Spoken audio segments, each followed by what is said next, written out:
Hey, colleague. How y'all doing? Great. They said good. All right. Sorry I couldn't be with you all in person.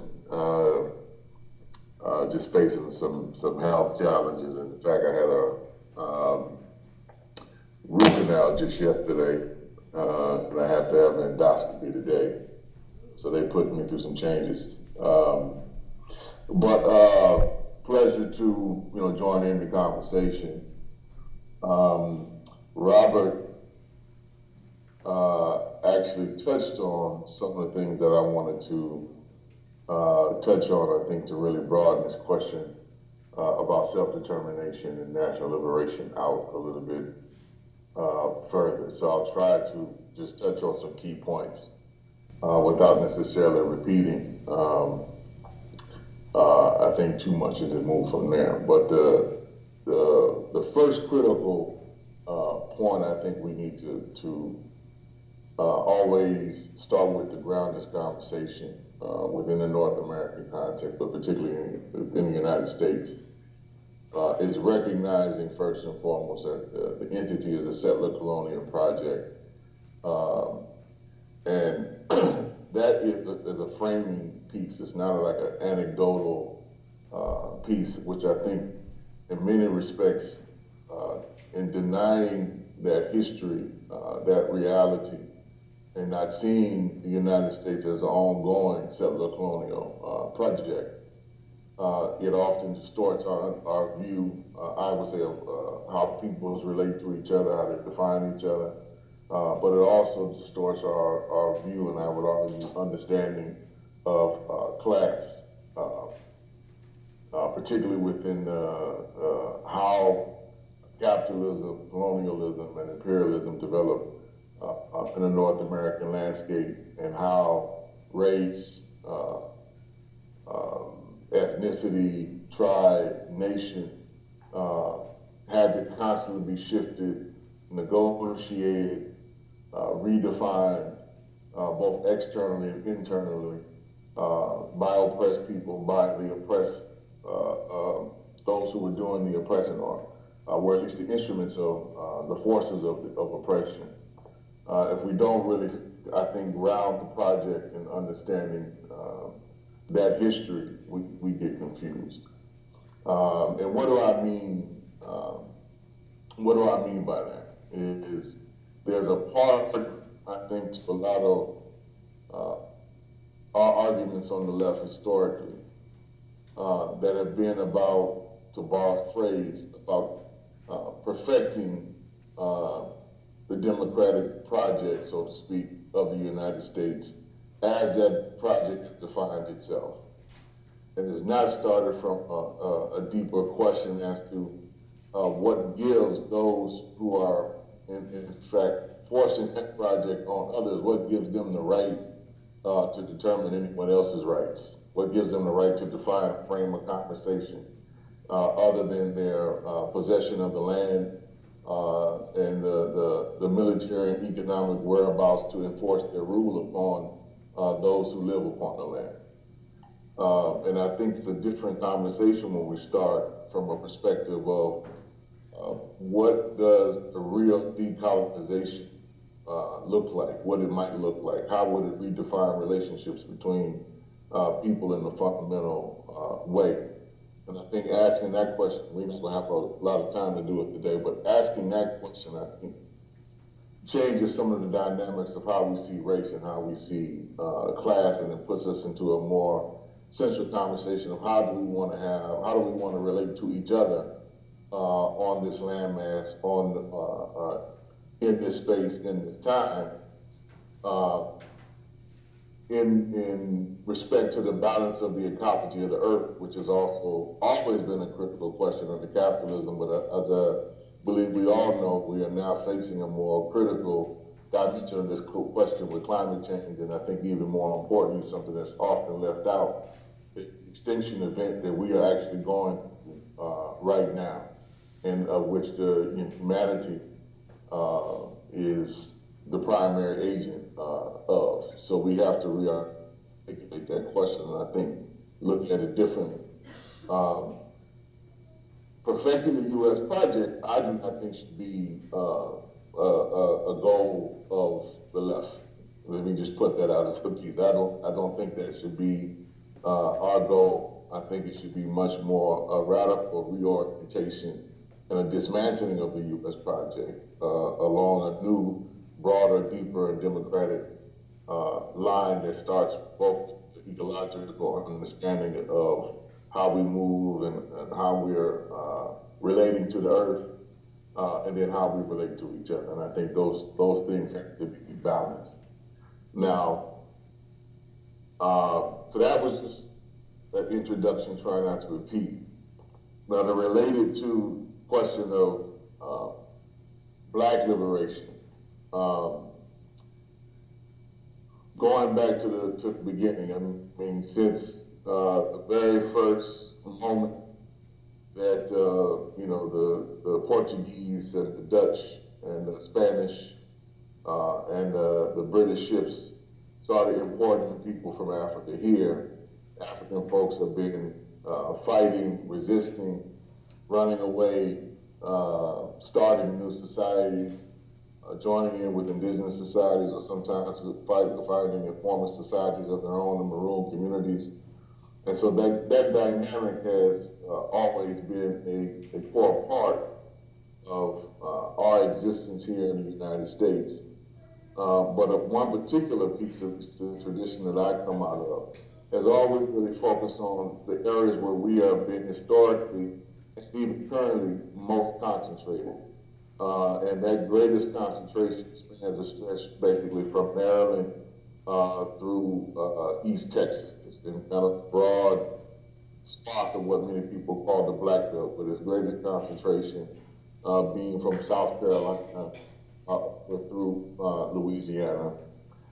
And some people within this tradition of fighting for Black self-determination and sovereignty as a form of decolonial project have often viewed it as either 5 states or 13 states as being the primary place where a new nation both had a right to exist, and those who were organizing under that banner would struggle to wage a fight for national liberation to declare sovereignty and self-determination within that territorial frame. Now, a lot of that, I think people should always know, was something that was both legalistic and aspirational, because a lot of it was often premised on framing some parts of the struggle within the late 19th century understanding of self-determination, which I'm bringing up because that is what a lot of us coming out of particularly a Leninist tradition, that sets that argumentation around that time set the framework for Lenin's advocacy and struggle for the right of nations, particularly oppressed nations, or only oppressed nations, for self-determination, and which has framed a lot of our practice in the 100 years since, right? Some of that I think we need to go back and question. That's another conversation, but I just want to put it out in terms of where the different forces of Black liberation have oriented itself to that. It's either been the Wilsonian version of that argument of self-determination or the Leninist argument of self-determination, and that has been a real guiding principle of our struggle, particularly the last 100 years within the Black liberation movement, to define how we want to liberate ourselves, where we see ourselves going to extract ourselves from the forces of white supremacy, extract ourselves from the forces of colonial oppression, capitalism, and imperialism.